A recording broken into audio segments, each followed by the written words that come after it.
Welcome in to the final episode of Flight Plan. I'm Tim McMaster along with Zach Rosenblatt, who covers the Jets for The Athletic. April Fools. April Fools, Zach. Sorry, I wasn't just sure. had to get a little one in there. You said you were going to do one. I wasn't sure where you're going to go with it. Did I make you nervous for a moment? Scared you were canceling this on me. Yeah. No, we are in it. We are in it for the long haul. You're living in London now, so you can't do it, right? It felt like I was living in London. We're going to get to that in a second, our recent travels. But Zach is not in his normal place, as you can see, although he is it's a familiar background if you're familiar with the Marriott properties.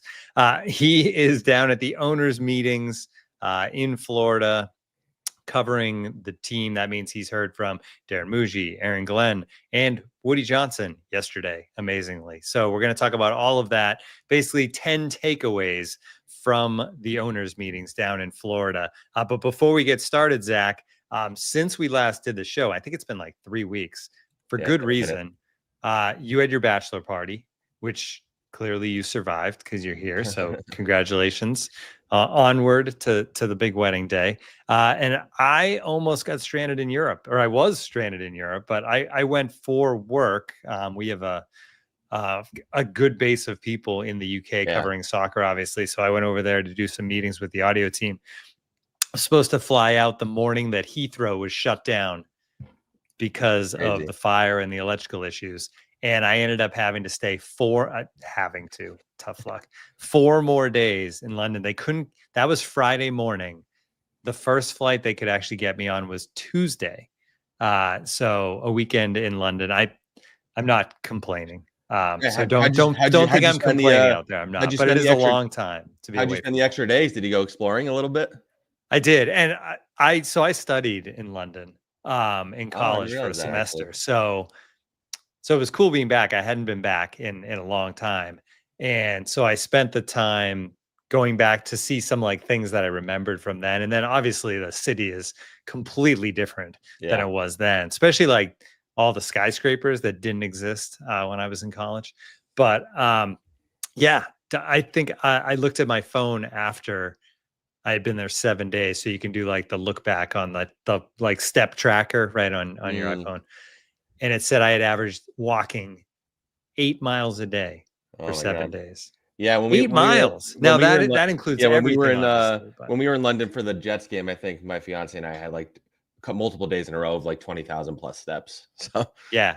Over the weekend, I did 49,000 steps. Wow, that's good. It was a lot. It was a lot. But it was a blast. And like I said, seeing a lot of things that I remembered, but then some new stuff too. So it was cool. You could spend. That's a city that you could spend a long time in and like never get to everything. It's like New York, right? Like or Paris or Los Angeles. There's so many things to do. So anyway, should we talk about the Jets?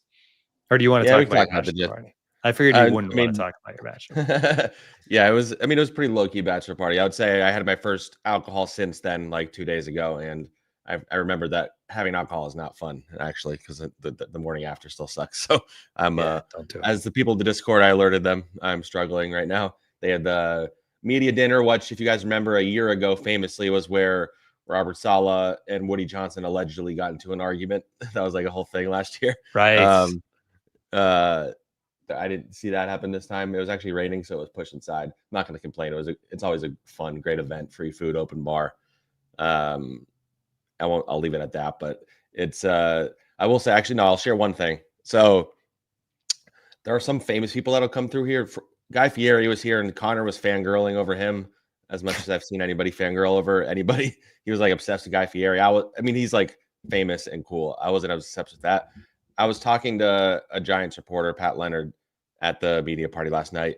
And in mid-conversation, I just like go silent and just, you can just see me like looking like that because Serena Williams walks right by me. Like Serena Williams is right next to me. And I don't really get starstruck anymore just because we're around all these NFL people all the time. It's kind of like, it is surreal. But I would say seeing Serena Williams walk right by me was pretty trippy. Like seeing somebody that famous just like standing right next to you is different, right? Like you see NFL players, but like she's literally like the greatest tennis player to ever live. LeBron, right? She's like the LeBron of tennis, or MJ, I should say. I don't want to get people yelling at me. But anyway, so we can talk about the actual stuff that matters at owners meetings, but I wanted to share my starstruck experience.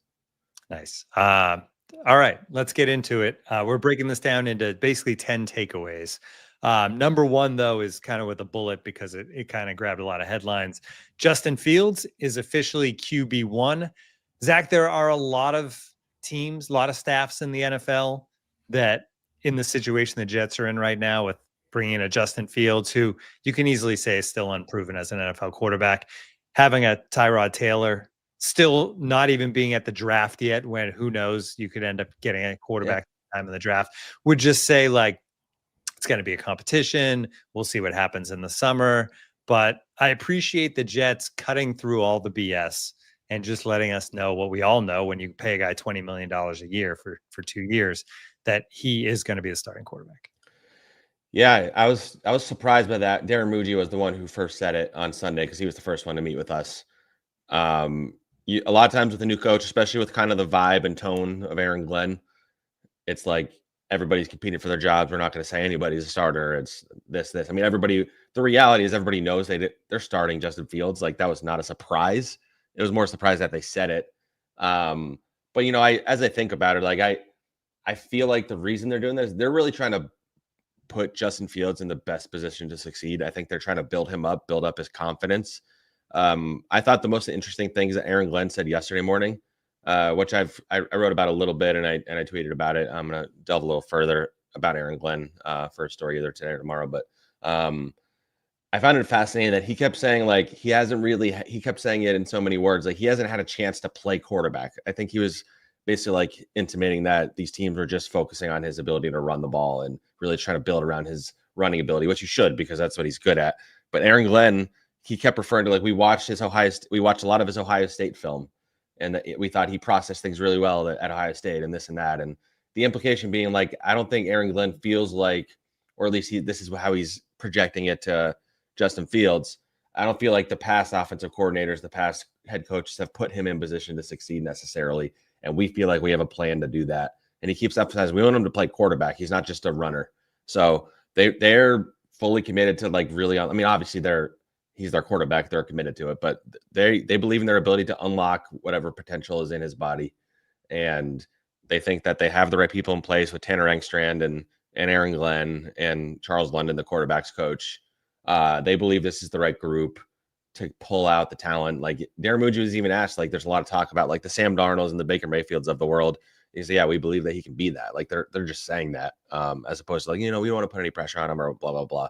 Like, they are putting it out there how much they believe in him.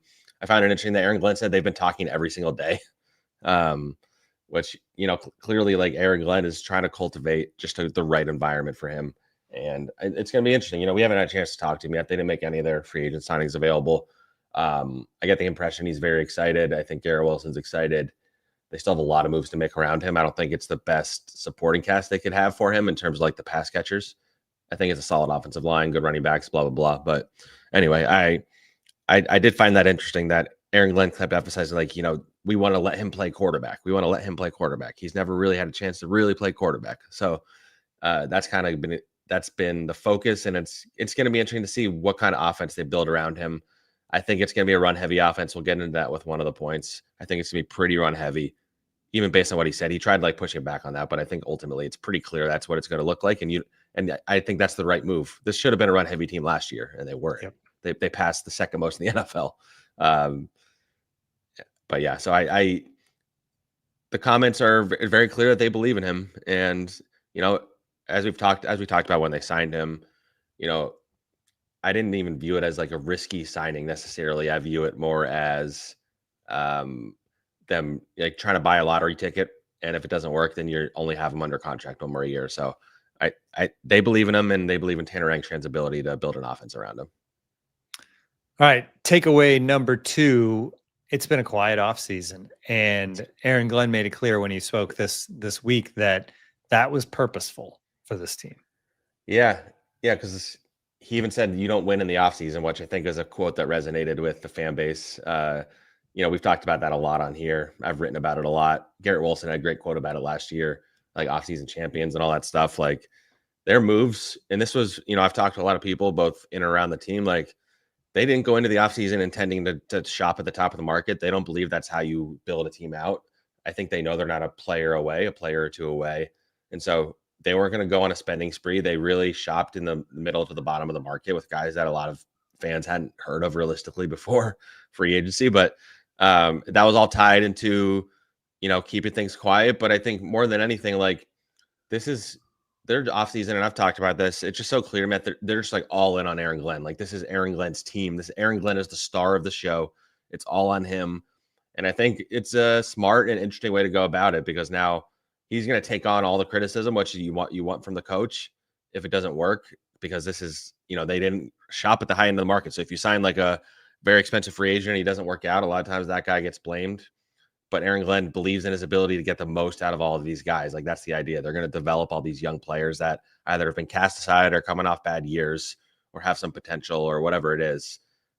They believe in their ability to unlock all these guys. Like Brandon Stevens is one in particular. I think that got a lot of criticism from the fan base because they gave a lot of money to a guy coming off a really bad year.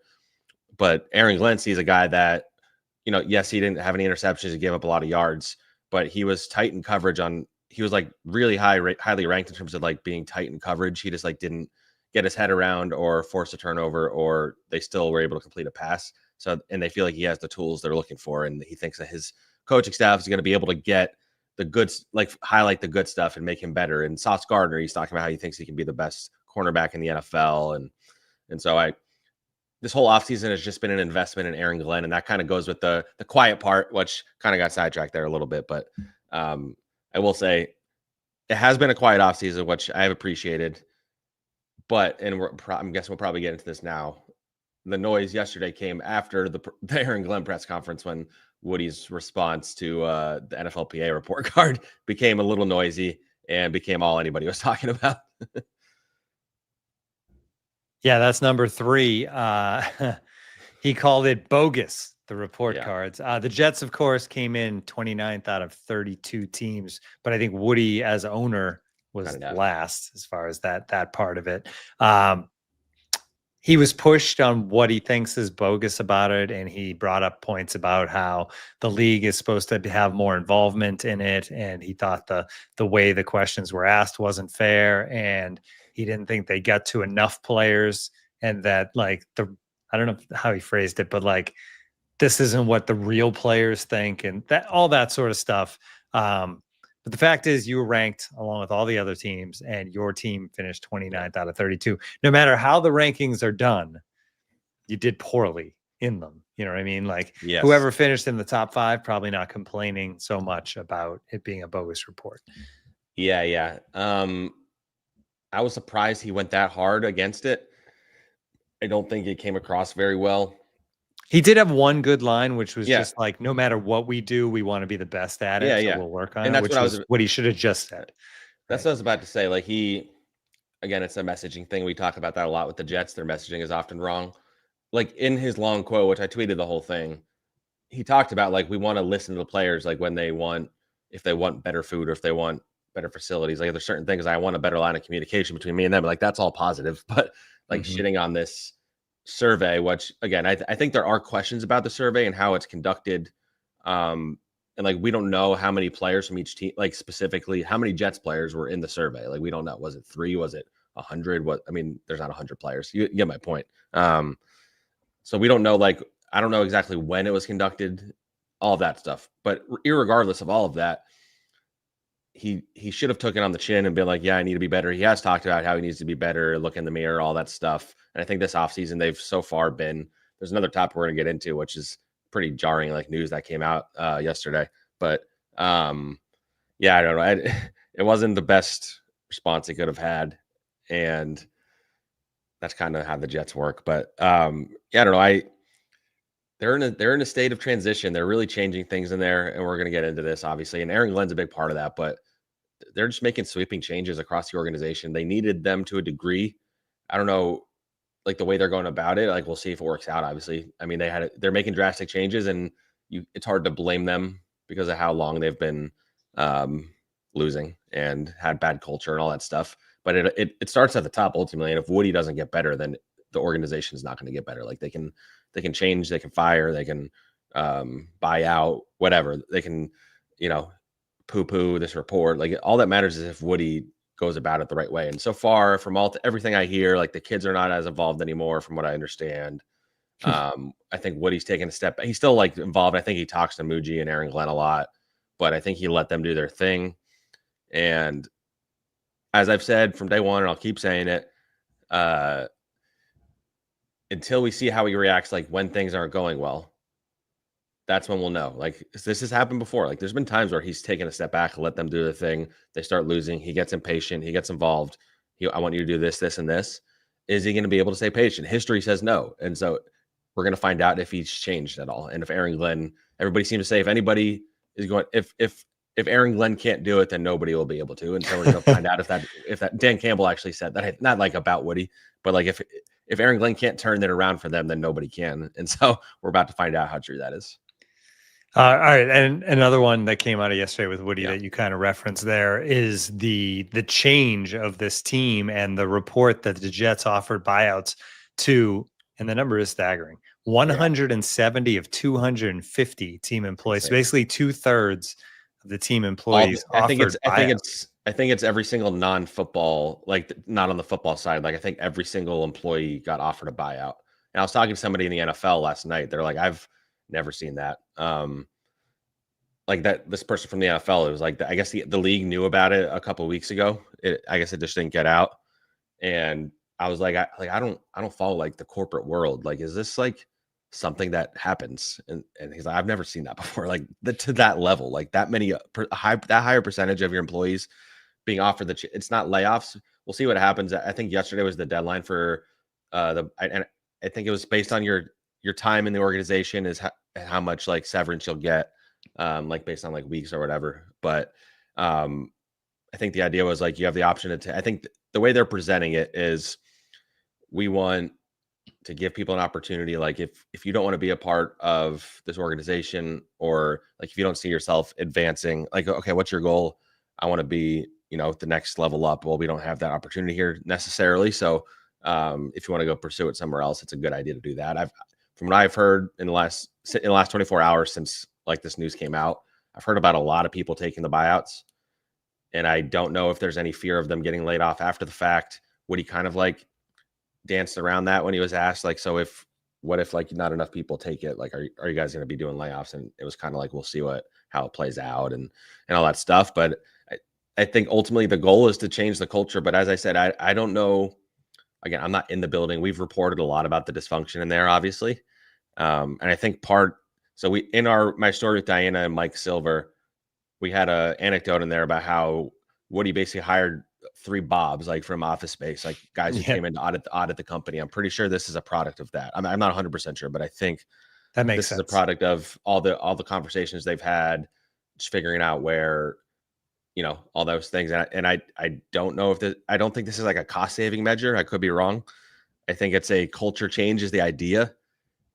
If there's going to be mass, not layoffs, there's going to be mass like departures. They're going to have to fill a lot of those roles, you would think too. So like, there's just going to be massive turnover. And I imagine Darren Muji, once you get through the draft, he'll probably turn over the front office a little bit, maybe not extremely, but I think there's going to be some more additions and or subtractions maybe. And yeah, this is going to be a new look New York Jets organization, and that's not a bad thing necessarily. But this was a jarring headline, and I know I think there are fans that look at it as like, yeah, they need to get all the bad stuff out of there and all the good. I don't think that's even what this is. I don't think they're getting all, the bad apples or whatever out of there. I think they offered it to everybody. Like not everybody in that building is bad at their job. Like there are certain people that maybe, they needed to make changes. But as I keep saying, it starts at the top. If Woody Johnson does not get better, all of this, nothing's going to change. Like it's the head of the snake, and even like the people who surround him. Like everybody needs to do their jobs better and let the football people do the football things and the business side. But yeah, it was actually funny timing because it came out like shortly before that the article came out, and then the Jets told us we were talking to Woody, like they were like scheduling it, and then we got the time, so it was like great timing because then we were able to ask him about it. But anyway, that was like those two things were like the noisiest in my world, at least. Those are the noisiest things out of yesterday. And we talked to Aaron Glenn for 30 minutes. So I had a conversation once with someone I know who was in a position in his job where he had to be and he hated it, had to be the guy who like had these conversations about offering buyouts, right, to a whole bunch of people. And the way he explained it to me was because there was the thought that like you said, if not enough people took the buyout, there would be layoffs. That wasn't like spoken, but there's always that kind of like fear, right? So the way he went into it is he's a stand-up guy. People get stuck in these positions where they have to do this, even if they're bad. Yeah. Bad position, even though you're a good person. It's just where you are in your job. And he said he was completely upfront and basically had a different conversation with every single person where he was like, you should take the buyout.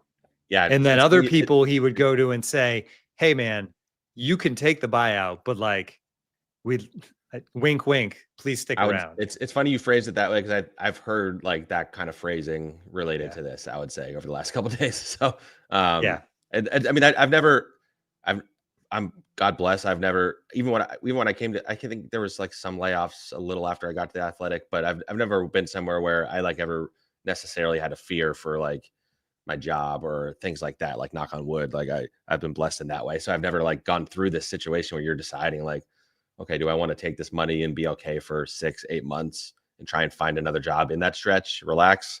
Or do I want to like tough it out and figure out if they want to keep me? Like, I can't even imagine what a lot of these employees are going through right now. Because I think there are a lot of employees that have been in the organization for a long, long time. People that nobody in Jets fan base has heard of, that have just been like important cogs in the machine for a long time, that are taking the buyouts or debating whether they want to, or wondering if they should, if they're going to lose their job if they don't, like all that kind of stuff. So it's a very interesting time, and I'm very curious to see what comes out of it, and if it's going to leak out, like how many people took it out of that number, because I mean, that's a big number. They'd have to like really fill out the staff all over again. And I don't even know how that process would work. So yeah, they can't want all 170 to take. I would like think. That's just asking. Well, that's the thing. I think there's certain people they probably offered that like they know are not going to take it, but they're technically not football staff, so they got the offer. So like I don't think you're not going to see like the team president Jaime or like people like that. I don't think they're taking a buyout necessarily, because Jaime's not technically on the football side, I believe. I'm assuming he probably got an offer, but I don't think he'll take it. So, and that's just me speculating, by the way. That's not like a report or anything. I just want to make that clear. But it's like this. We're having like this like a business podcast all of a sudden, because we're just like talking about like layoffs and corporations and stuff like that. But I do know like this is a thing in the corporate world, like where people get offered buyouts and stuff like that. I just never have seen it on a mass scale like this. Yeah. Like, and I mean, let's be honest, it can be a great thing for a person, because Yeah. say you get 6 months in a buyout and then you get a new job a month later, and for 5 months you're getting paid by 2 jobs. Double, I mean, it can be a really kind of like Nathaniel Hackett with the Jets and Broncos paying him. Exactly. All right, let's get back to football. AVT staying at guard. Hallelujah. Yeah, we can more rapid fire some of these, because let's zip through these. I think that one it's one of those things, like because the right tackle position was pretty wide open, it seemed like they signed Chuks Okorafor, which, by the way, Aaron Glenn like addressed. We don't know what happened with the Patriots last year, but he said he felt comfortable having conversations with them, and it seems like they like him as like an option there. But I think there's a lot of like, okay, they signed Josh Myers, really experienced starting center. Are they going to slide everybody over one? And Darren Muji was pretty like definitive, like, no, he's a guard. The interesting part of that was when he said Josh Myers is going to push Joe Tippmann. I don't know if that's just supposed to motivate him or something, but Joe Tippmann will be the starting center ultimately. But yeah, AVT at right guard is the right move. He's a good right guard going into a contract year. He's young. I wonder if they get ahead of it if he starts off really well this season or something like that. But yeah, I think that's what they should do. He was healthier last year than he had been in the last 2 before that, because they didn't move him around a bunch. So keep him at right guard where he's best. Alan Lazard still around, and it's starting to sound like that may continue to be the case. He may actually stick with not under his current contract. Yeah, well, it's a fluid situation. Like they kept making sure to say that, because I think what the implication is, he has to be willing to accept a probably significant pay cut, and if he's not, then he won't be here. And it makes sense for them to keep him until June 1st anyway, right? Because then you save exactly a ton more and money. wait till after the draft, see what you do in the draft at receiver. Ultimately, unless it doesn't seem like they're really eager to sign older players. Like unless you're signing Tyler Lockett or Amari Cooper or somebody like that, like there's not really. Alan Lazard's not a good player. Ultimately, like I think he's fine as a backup. I think he's serviceable. He's a good blocker. He can make some plays. He gets too many drops. Blah blah blah. He doesn't really do anything when Aaron Rodgers is in his quarterback. Also is a factor, but they don't. Their receiver room is barren right now. I mean, they signed somebody else we're going to talk about a little bit because they signed him since our last pod. But I've been surprised ultimately about him still being on the roster because it felt like a foregone conclusion. But they spoke pretty glowingly of him. And maybe that's just because they're trying to trade him. Again, they're trying to like be like, hey, he's really good. Like everybody should pay attention to how good Alan Lazard is and trade us something for him. But yeah, ultimately I still would be surprised if he's on the roster ultimately. But the way they're talking about him, like I think they're open to the possibility of bringing him back. And if you can get him to pay cut and come down to the, I think his cap hit's like 11 or 13 million. If you can get him down to 5 million or something like that, like sure, whatever. He can be your third receiver. And you draft somebody and hope that's the number 2 and he's better than what they have or whatever. But yeah, I don't think he's going to be a Jet ultimately, but it's a higher % chance that he is than before. So speaking of number 2, they did sign a receiver since we last spoke. You referenced that. Josh Reynolds, 1 year, $5 million. He could be the 2, but that's not the best case scenario for this Jets team, I would imagine. Yeah, I'd say as of now, he's probably the favorite to be in the number 2. He has ties to Aaron Glenn and Tanner Engstrand from Detroit. He was where he had his best seasons. He was with the Broncos last year. He was banged up. I think he got shot last year, actually, which is a hard thing to come back from. I've never been shot, but I imagine that was tough. But Aaron Glenn raved about his blocking. Like that was the first thing he brought up, which is like just more emphasis to me that this is going to be a run heavy team. Like if that's like the thing that you're highlighting. Again, he was like in this free agent class outside of Justin Fields, he was like maybe the biggest name, which is kind of funny. Like Josh Reynolds was the biggest name they signed in free agency, but he can be a solid third wide receiver. I don't think it would be great if he's your number 2. He's been productive. He can make some plays. He can be reliable. I think he's probably better than Alan Lazard ultimately if he's completely healthy. But yeah, receiver is one of, if not the biggest need still on this roster, and I think they're going to draft a receiver pretty high. Sticking with receivers, they do have one really good one, Garrett Wilson, and a great corner in Sauce Gardner. That came up, Darren Muji talking about it on Sunday. They're saying all the right things about keeping these guys. Aaron Glenn said a lot yesterday also about, hey, we want to keep our own. We want to keep our own, which has not been a Jets thing. So it's nice to hear it. Obviously, there's some time to work this out, but at least they're saying the right things. Yeah, I think ultimately they're going to sign them this offseason is kind of my feeling. Both of them this offseason? I think both. I think they'll get ahead of it. I think they're valued all the way up to the top of the organization. So, but Darren Muji has been insisting, like, we're not doing any of that till after the draft. Like, they're waiting. Like, they're putting their foot down. Ultimately, you're going to pay him a lot. I know it's going to be like, oh, why aren't you paying him now? Why aren't you paying him now? They're going to have to pay. So it's always like you get more than the last guy. I think Sauce Gardner would be happy with 1 cent more than the guy that's at the top, which I believe is Derek Stingley now. Technically, I think his contract was structured interestingly, but I think they'll probably make in the range of 25 to 30 per year, maybe. Maybe Sauce on lower than Garrett in the final number because the receiver contracts have gone way up. But, as they were saying, like, number one, most teams don't really get that caliber of player in the building, especially not the Jets. So it's not complicated. Sign them. And then a year from now, like those contracts are not going to look that bad because the next guys are going to get money and then the next guy and then the next guy. That's how it goes. Like, and the salary cap will continue to go up. Salary cap will continue blowing up. I mean, look at the quarterback contract. It's funny if you just look back like 5 years ago, whatever year it was where Kirk Cousins first got like his first big contract and he made like $30 million and that was like a huge deal. And now that's like Justin Fields is making 20 and he was a backup last year basically. So like the numbers are just going to keep going up. Sign an all-pro corner, sign a Pro Bowl caliber wide receiver, and ask questions later. And there's other guys on the roster. I think they probably will either consider extending or, whether it's Quincy or an AVT. I'm not saying I think they will necessarily. Like there's guys that are coming up on contracts, and it's going to be interesting to see how they handle it. All right. Number 9 takeaways, running back room and a 1-2-3 punch. Aaron Glenn in Detroit. That was a team that had a clear like 1-2 punch in the backfield. But Aaron Glenn is talking about this backfield, and he's not like putting Breece Hall on a pedestal. He's talking about all 3 guys. I did find it interesting. The question was initially about Breece Hall, and he kind of made it about the 3 guys, which tells me that I think Breece Hall has something to prove to this new staff. Like Breece is coming off not a great year. I think Breece has admitted that. I think he's admitted like his confidence was a little down by the end of the year. The run blocking wasn't great, but I don't think he ran the ball as well as he has in the past. And you have 2 young guys who are strong, powerful runners, which is the kind of runners that I think Aaron Glenn wants. It's like the David Montgomery types from Detroit. And I think he really likes those guys. I don't know if he likes Braylon or Isaiah Davis more, but he likes them enough that he kept like Connor Hughes asked a question about like, you had a 1-2 punch with Dave Montgomery and Jahmyr Gibbs. Like, is that what you want in this team? He's like, what about a 1-2-3 punch? Like, if we can get them all on the field at the same time, we will. I mean, that would be crazy if you unless you're running like the full like wishbone offense or whatever, where it just runs every Those play. 3 guys plus Justin Fields. Just run the wishbone. Yeah. I mean, like but so I wouldn't expect Breece to be the bell cow that maybe like the expectation was going into last year. I'm very high on Braylon Allen. I think Isaiah Davis impressed me a lot more than I expected last year. So I just think Breece has a lot to prove. He's in a contract year also.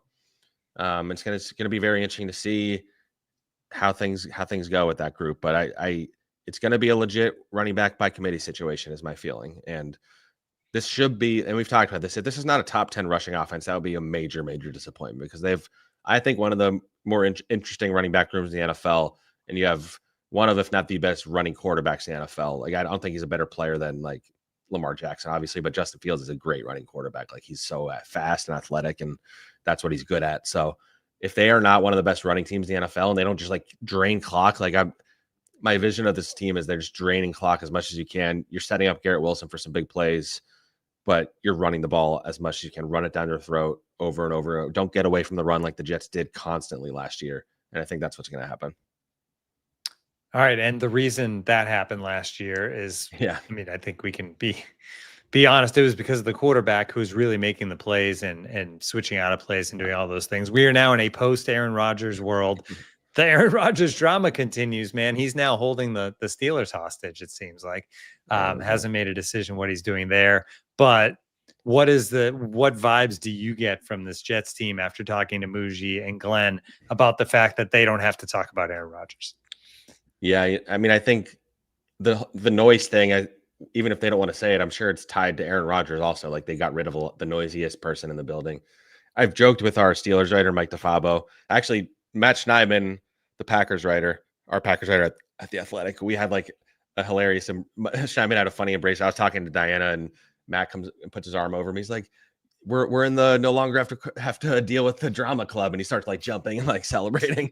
And it's just funny because that dynamic between me and Mike DeFabo, who covers the Steelers, is what it was like for me and Schneidman 2 years ago, where I'm like, so what's it like to cover them? Like this, and this. Like I'm waiting.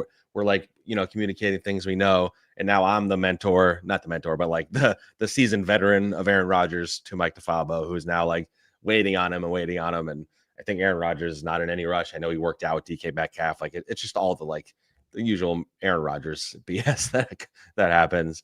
I think he's still maybe waiting on the Vikings personally, but I don't know.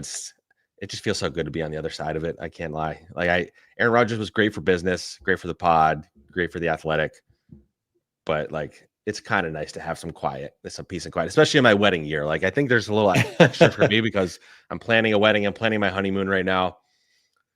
Not having to like wait on tooth and nail for like the announcement to come, which is what happened a couple of years ago, if you remember, because we were trying to wait for the trade to happen, and it took 2 months. And I had like a trip planned with Samantha, and I waited until the last possible minute to be like, there's a chance I might have to leave early if they make this trade and they have the press conference. And then they didn't. And then it finally happened right before the draft. So for Mike's health, I hope it happens sooner than later, but also it's fun being on the other side of it. Yeah. All right. Before we say goodbye, those are our 10 takeaways from the owners meeting. Safe travel back, Zach, by the way. But Thank you. Michael Dunn did throw this in. Is that Tim Robinson on your microphone? It is. It's the hot dog sketch where he said, we're trying to find the one who did this. It's become like a major meme. Tim Robinson is my hero. I love him so much. And I think You Should Leave is the best show of all time. Thank you. There's a reason to watch us on YouTube. If you haven't and you just listen to the pod, is the Tim Robinson Yeah. microphone here. All right, that's going to do it. The draft is quickly approaching. We do need to get some draft experts on here. Yeah. We will do that in the coming weeks. Because we've been teasing it for like 6 months. I know. And it's time to finally do it. So we'll talk draft specifically, and who, as we get closer and things like become more clear, who are the most likely players that the Jets could take, pros and cons of that, all that stuff. Thank you for tuning in to the Flight Plan Podcast.